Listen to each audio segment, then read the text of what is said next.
My name is Michael Antonakos. I play Alexios in Assassin's Creed Odyssey. I was born in Athens, and I moved to Canada when I was about 3 years old. My father moved back to Greece when I was about 6, so I continued to come back to Greece during the summers throughout my youth and into my teenage years. And I guess I feel that I've had the opportunity to feel connected to Greece growing up as a kid. I started, I guess when I was about 7 years old, and in school plays, and then I continued to perform with the Rocky Mountain Shakespeare Company into my early teens. My mom was a choreographer and my sister's an opera singer, so I kind of delved into a little bit of dance and singing, and then that got me into musical theater. I wanted something to do with cinema, I wanted something to do with acting, so I enrolled in the Drama School of Greece, National Drama School of Greece. Then I spent 3 years at the Royal Academy of Dramatic Arts in London. And yeah, pretty much after that I came back to Greece. I've done a few jobs here, taught English, did a lot of translating work as well on the sides. And just this came up literally out of nowhere.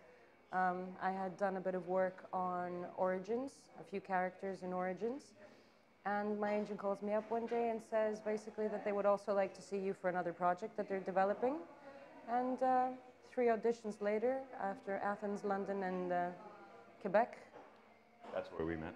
Which is where we met. We met in Quebec. Now you know. And now you know. Thank you, though, because I wouldn't have done it without him. Yeah, basically we ended up on this great project together. I seem to remember that last week during the launch event, you mentioned that your theatrical studies in London proved more useful for this kind of job compared to your initial theatrical studies here in Athens. I guess in a way you could say like both were very useful in that they taught 2 very different types of approach to acting in general. So I'm not dissing the Greek drama school education in that respect, but basically what I'm saying is that there was no focus on actual voice work. In London, we had the opportunity. We had a lesson dedicated to voice acting. I think we called it sight reading at the time. So it was basically approaching text, trying to decode text very fast, and being able to portray as much as we possibly could in the voice within a very short period of time. And we went on to do some radio plays.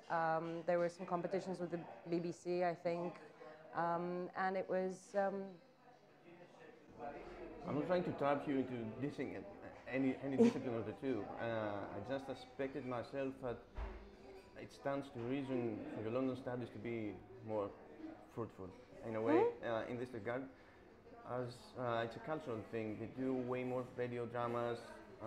Yeah, obviously, and the reason why, I'm saying that the Greek education, the Greek education that I had also helped and contributed in terms of how they also teach you how to act, which is very different. And I'm saying that it worked accumulatively, but at the end in London, because of exactly what you just mentioned, the fact that they have the whole culture to support it, it was much easier to practice and to flex that muscle. What would you say was the weirdest part of this experience? Something in the whole process that you didn't really expect to be weird in any way, but it surprised you by being so? Well, we had to copy each other's performances in the game, which is something I'd never really done before. And it's a unique thing as actors to create one character for 2 different versions of it, and one's a female, one's male, and to work with an actor to help establish who the character is, whether it's male or female. You have to sort of both agree on, an idea of who that person is, and then find a balance between the sexes. So because if it comes from a man, it can be different. If it comes from a woman, it can be different. So we really worked on finding this balance between masculine and feminine for everything we did. And that was a really neat experience, and working together on that front was really special.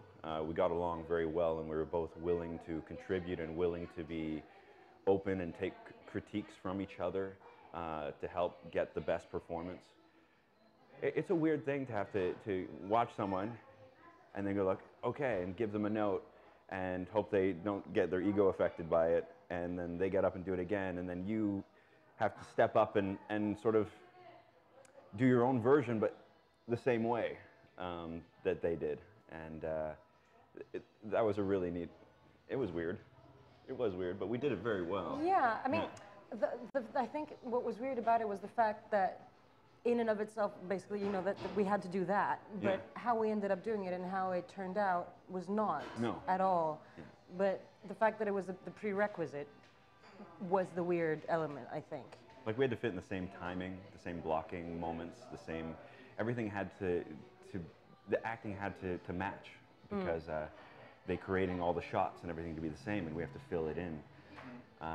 Even the seconds, I mean, everything needed to be timed so that, you know, we would hit, you know, the same line at the same spot and the same location.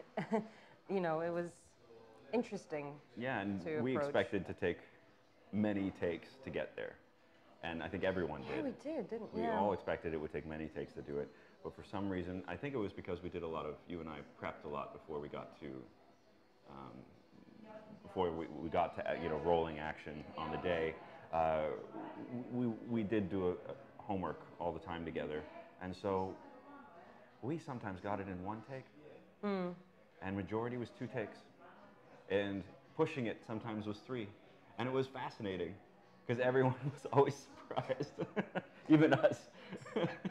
Yeah, that's like obviously something we got better at as... Yeah. As the year... Yeah. I'm curious about the homework, though. How did you go about it individually?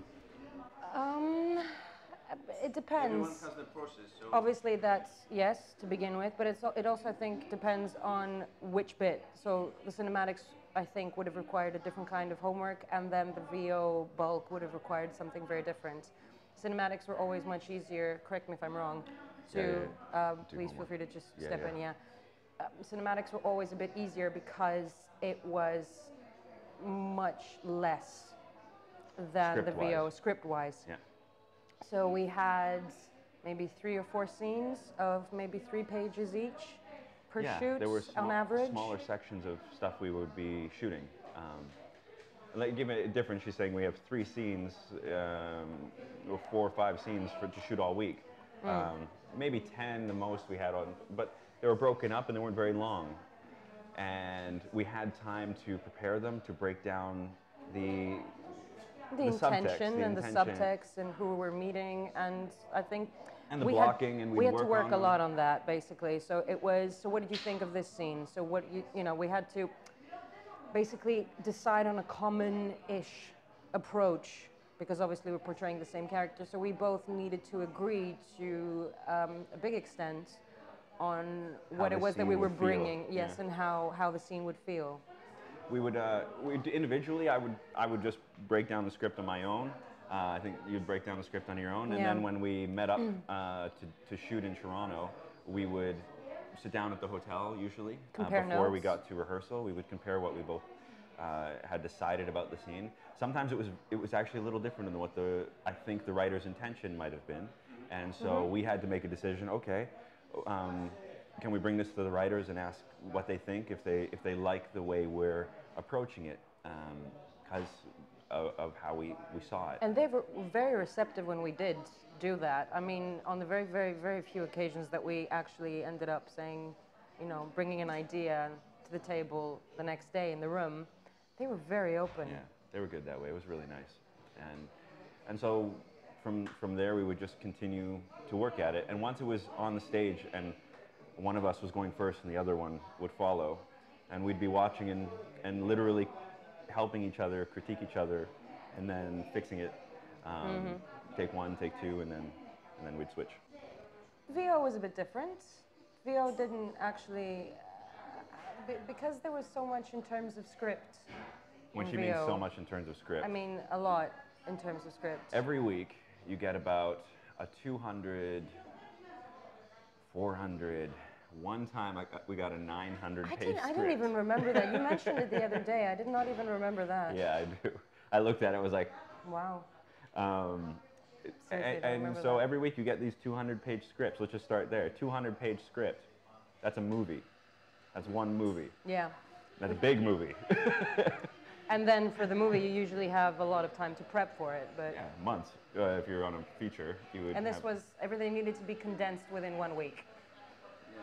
So... And so you can understand that a lot of the time there were things that were not addressed maybe as much as I would personally like to have been able to address something or analyze it or do more homework on it. So after a while it started getting easier because you kind of got into the flow of how that problem should be dealt with once you come up against it. But in the beginning it was really tricky because I felt like I didn't have enough time to be able to do the work that I'm, you know, usually given.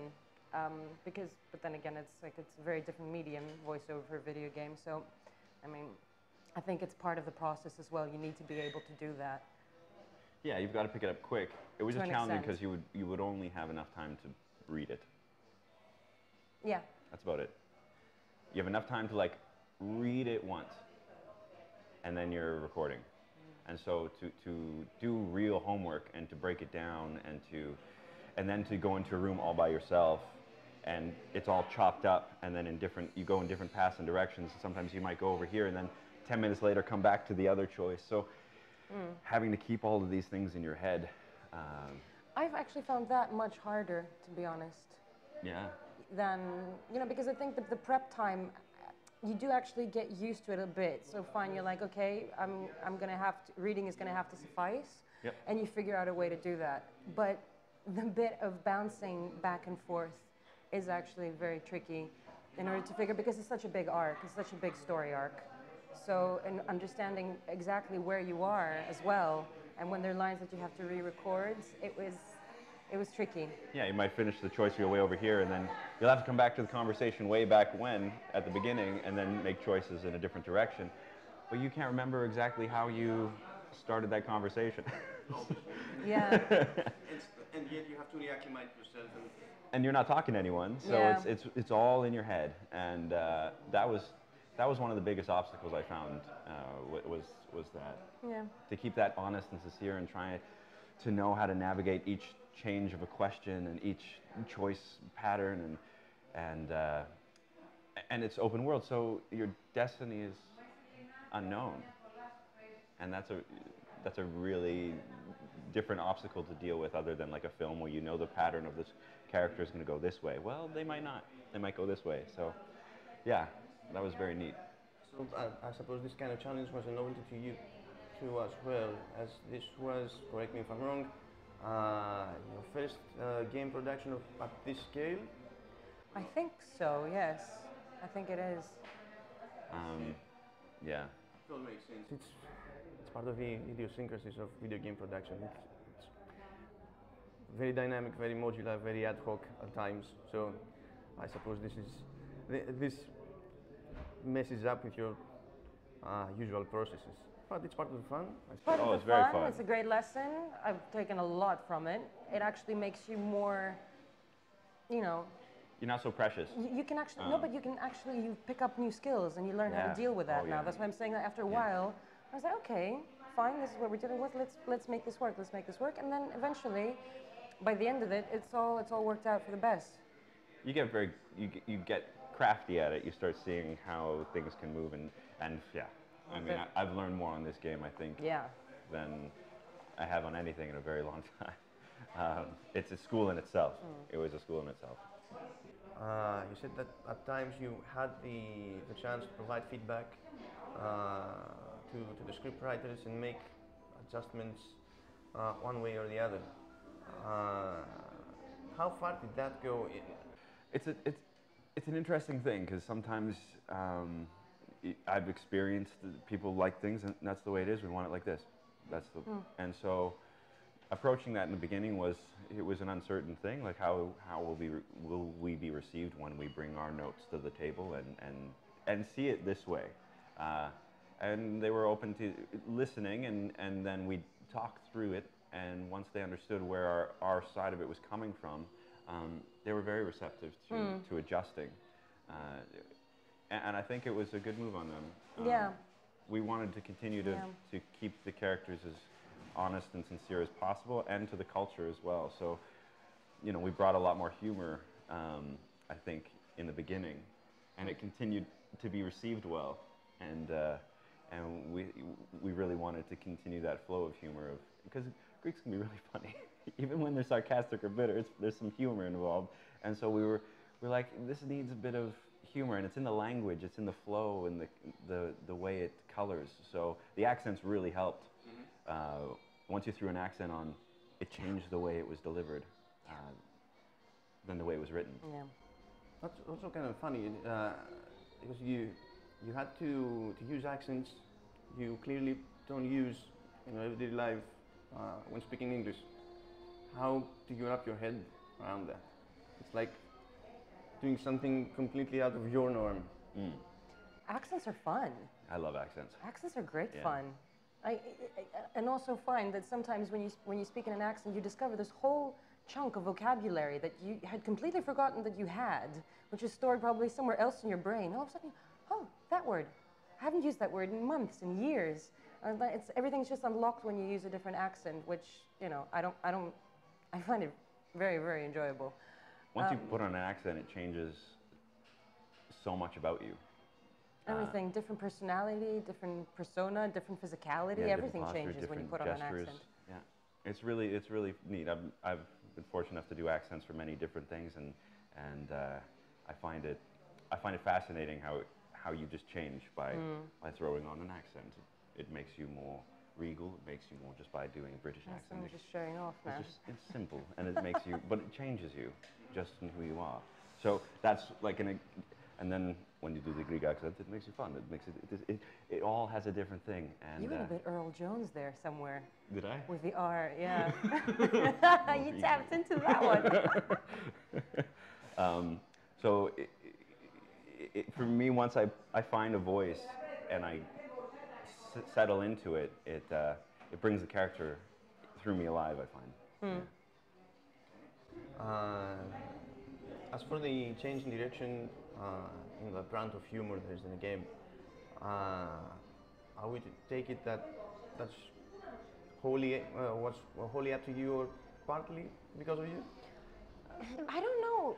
I know day one for me, What do you mean? when I was doing the motion capture. You weren't there that day. No. It was just before you got hired. That test shoot day that ended up being a real shoot day for me. And I came out and This just is the scene that's in a house that's... it's in the Acropolis. It's in the Parthenon. Oh no. No, it's the other one that's in a house of somebody Yes, with a thing. yes, and the, yes, okay. it's in that house. And I came out with the character. I still just barely knew what I was acting in at that point, but I had a very interesting way of approaching the scene. And when they yelled cut, everyone was laughing, and they called me Sassassin. Because I was so sassy. Yeah. Yeah. It was just a sassy type of, you know, condescending humor that came out of it, and they really liked it. And so everything kind of happened like that, and it continued to get taken in that direction a little more. We started noticing after a while, so that the scripts and the quality of, and the type of humor actually started changing bit by bit. suit. Every single bulk of text that we got of script, like, it was slightly different. There was a bit more, and it was a bit more, and a bit more, and a bit more. I'm like, yes, Yeah. I love this. It started more straight, and then snarkier. got a It was- little. Yeah, it was Long good. story short, it's your fault. Thank you, man. I'll take the blame. So Assassin Creed. It actually worked out well. It was one of the most often comments we would make last week during the launch event. That was the consensus between press. There was a clearly different brand of humor that's more closely attuned to our own culture. Something that we didn't really expect going in, trying the game. So all things considered, I think this is going to go down as a success. I hope so. It'd be nice. Yeah. Yes. we really wanted to keep a lot of the Greek culture and the way people interact alive in the game. That was really important to us. Yeah. How many times did You say the word malaka. Yeah. A lot. A lot. A lot. A lot. I kept trying to squeeze other things in there as well, especially in mocap, but they you know. We got like, nah. That was in. We yeah, got one in, but okay, that's a lot. I wanted more. I wanted know, more I swear know. words. I was kind of trying, but it didn't. No. it was the amount of ways we had to say malaka, which was really fun. So we had to always find really fun new ways to approach it. All the Greek ways. Now say it as a question. Say it as a question. Say it as an order. Say it in shock. Yeah, sometimes it Say wasn't it, necessarily. how you- lustfully. Yeah. It's just like why? I'd like to see you do that. We have done that. I know. I Where's want the to see you do. No, I'm not doing that. This is a serious interview. Have you made a bet with each other of the percentage of the people who are going to play? I like that idea. I'm gonna do it. Or Cassandra. I like the idea. I knew when you were hired. No, but the exact percentage, we can actually place a bet. It might be All interesting. right, let's see. We can see if we can. How Do you want to do it find out? now? Is this a or real do- thing? You can find out percentages? Ubisoft can. Okay. Ubisoft can. What bet are we making in I public? Ooh, I don't know. Do you want to make it in public? Well, this is public. Oh dear, this could take a while. We'll get back to that one. I Okay, we're need to gonna actually figure out think about an this. answer to that one. Will be out of questions. I told her when she was beginning, I was like, you have no idea how important you are. As being the first didn't like quite know how to take that female when he lead said that. I was assassin like, character in the world. I was like, good luck for me. Like you're definitely getting the short end of the stick. Yeah. In this run. I mean, there's no way for you to win. It's a tough one. Yeah.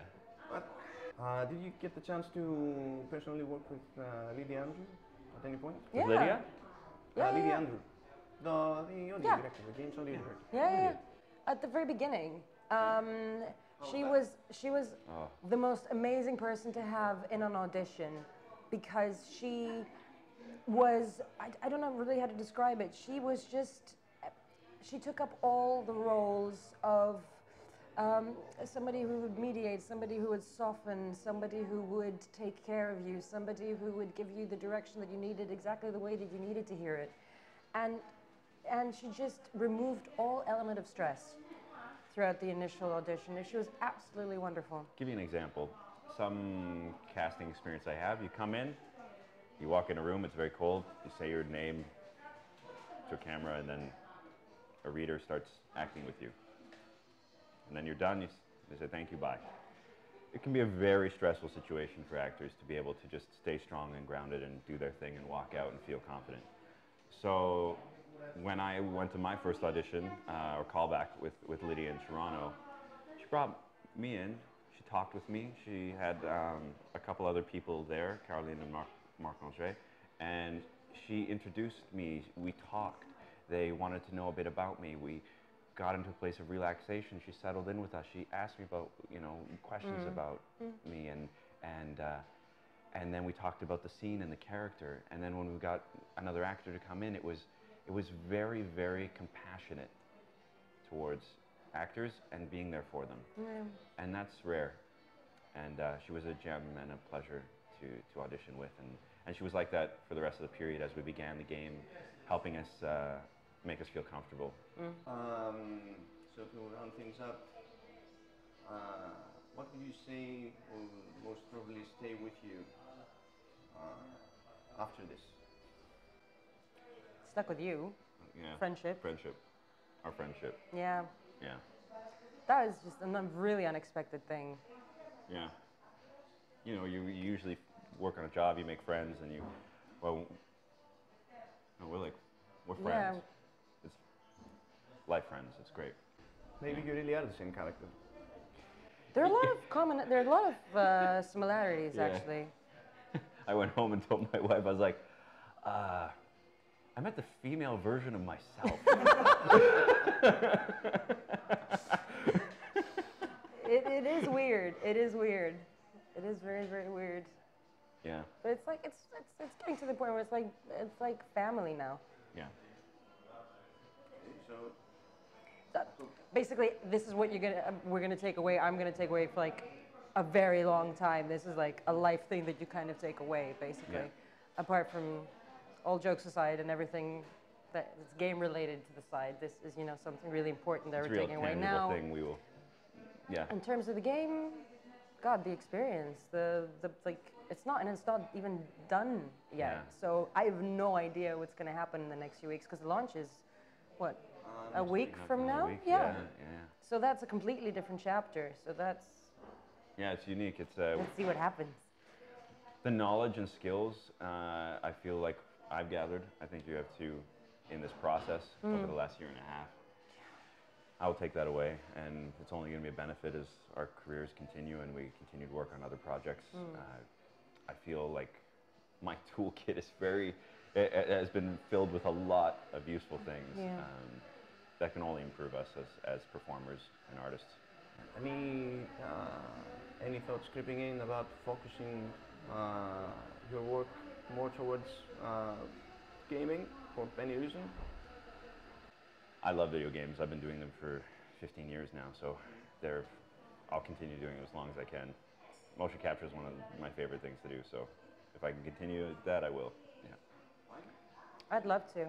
I'd love to be able to. It's completely new to me. I didn't have the experience that Michael did. I haven't delved into it as much as Michael has in the past. So this is like brand new baby for me, and I want to keep exploring it a bit more. Okay, awesome. Thank you. Thanks for your time. Yeah. Thank yeah, you very much. You're welcome. Thank you guys. Yeah.